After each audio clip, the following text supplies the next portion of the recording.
my older brother was born, he was named after the legendary king. After winning the War of the Roses and married the White Princess, my father, Henry Tudor, made a grand entry to the newly united England with his beautiful families. After winning the hearts of his subjects, my father won acceptance of the European monarchy when Catherine of Aragon, daughter of the powerful Spanish Catholic monarchs, was betrothed to Prince Arthur. This formed a strong Anglo-Spanish alliance against France and brought a huge dowry to the Tudor family. However, the alliance was about to fall apart when Prince Arthur died 6 months after their marriage. So soon after I inherited Arthur's title as Prince of Wales, I inherited his wife. And in 1509, we became King and Queen of England after the death of my father. Although I could have married any available princess in Europe, I married Catherine of Aragon before Pope's dispensation and some unpaid dowry. I quickly showed the world my style of dealing with problems. 2 days after my coronation, I arrested 2 unpopular ministers and executed them the following year. Even at the young age of 18, I had no problem issuing pink slips with acts. When I became King of England, I was a dashing 17-year-old, stood 6 feet 2 inches tall, with piercing blue eyes and blonde red hair. I was great with sports and music, but I was faithful to my young queen during our honeymoon before I started my non-stop affairs with many mistresses. Like a good queen, Catherine never protested. With Queen Catherine, we happily awaited our first child, only to see the babies stillborn or dead within days. After 7 years of waiting, we finally had Mary, before another dead baby marked the end of our hope. People thought I was cold and heartless, but they are wrong. I waited 24 years to divorce my first wife, who failed to give me a son. Talk about giving my best years. And I would have been a good ex-husband if she didn't fight me till her death. I was a fool when I signed the agreement to marry you. Do you think I am still a fool? People don't understand me. They thought I failed my duty to her, but they should know that she failed me. She failed to give me a son. That means I failed my most important duty as a king. If I did not love my first wife, I would have dumped her long ago. Did you know my second wife, Anne, was already pregnant with my daughter Elizabeth when we were married in 1533? Yes, Anne was intelligent, beautiful, and fun. But I did not marry her because I loved her. I married her because I needed a son. I felt cheated when Anne not only failed to give me the son she promised, she had 2 miscarriages in a year. She flirted with others and disrespected me. After Catherine died, I realized Anne was the one who killed her. She needed to be punished for what she had done. It was not my fault. It was hers. Of course, all the qualities of a woman should possess found were in Jane. Catherine never complained about my affairs, but Anne made it hell for me when she found that my heart belonged to someone younger, prettier, and wiser. I don't have 24 more years to waste, so Anne must go. Jane, will you give me the son that I've always wanted? Yes. Unlike Anne, whose goal in life was to be happy, Jane wishes only to make me happy.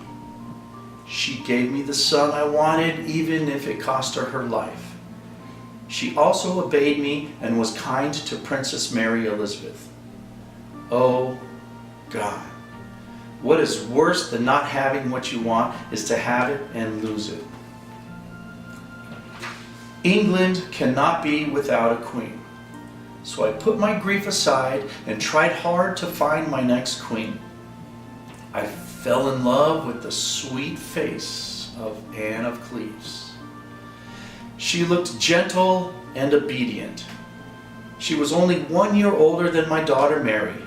I gave my heart to this young princess, but was devastated when I saw her in person. How can I, Henry VIII, the King of England, marry a woman who looked and smelt like a horse? She was nothing like what I saw in the portrait, and she was not my type.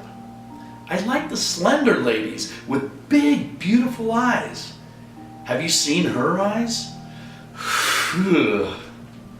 I just couldn't do it. Or should I say, I had no appetite for horse meat like that.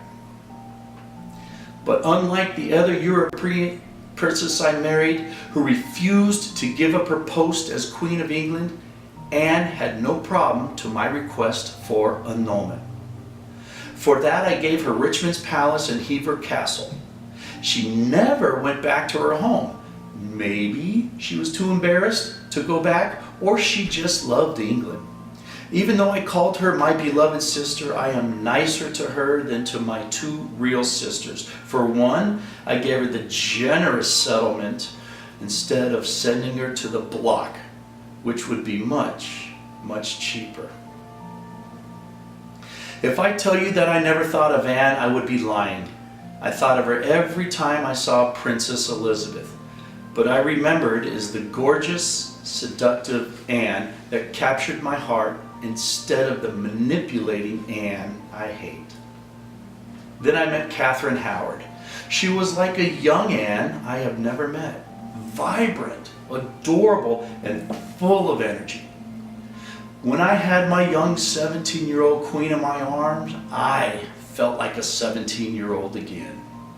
She was my sweet, like my first Queen Catherine, beautiful like her cousin Anne, and obedient like my beloved Jane.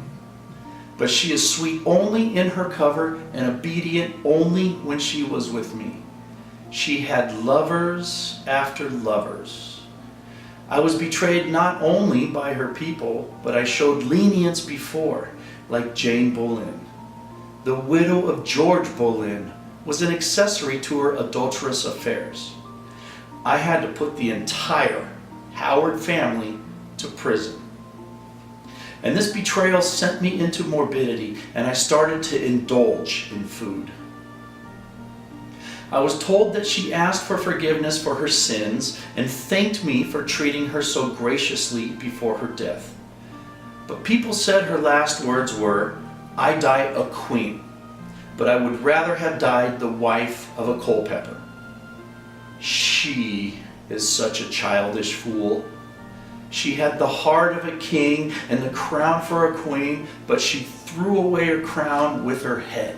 After 5 disastrous marriages, I was a 52-year-old man with a broken heart and a wounded leg and trapped in a body I could hardly move.